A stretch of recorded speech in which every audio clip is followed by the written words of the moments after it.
আমার প্রতিদিন নাদা বাড়ার ভিতরে সেনা ভর্তা থাকবেই তে আজকে করলে আমি এই যে খানমান বাইটি লিছিলাম। খানমান চেনেন নাকি আপনারা?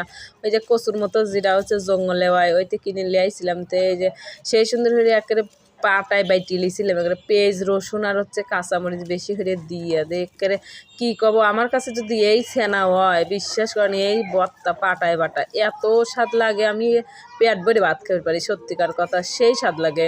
কারণ কি হচ্ছে এখানে এতে লয় কিরম যেন একটা ফ্লেভার, আমার কাছে খুব ভালো লাগে সত্যি কথা। তো আপনার কার কাছে এইতে ভালো লাগে? এই যে হচ্ছে কেন খানমান বাটা আমার কাছে খুব ভালো লাগে। তো এই যে আমি ভালো হয়ে একেবারে বাইটি দিয়েছিলাম নেফিস করে লিয়ে, তারপরে হচ্ছে কেন একটু নুন দিয়ে দিছিলাম, যে আবার নুন হইলো নাকি ভালো করে দেখিলে এতে নুন টুন দিয়ে তারপর একটু সর্ষের তেল ডাইলি দেবো।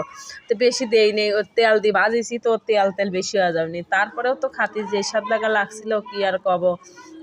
তো পাবনা রাতের বোনের যদি কেউ ভর্তা খাইবে চান অবশ্যই হচ্ছে কেন দৌড় পাত্তি চলে আসেন, এত স্বাদ লাগে কি আর কব। ভর্তা সেনা ওলি পেট ভরি ভাত খাওয়া যায়। তে দেখেন কি সুন্দর করে ভর্তা করছি, পাটায় বাটা ভর্তা, আর যদি হচ্ছে কেন ওই সর্ষের তেল আর কাঁচামরিচ পেঁয়াজ তেলে ভাজা, তাহলে তো স্বাদের কোনো কথাই নাই, সেই রকম স্বাদ লাগে আমার কাছে।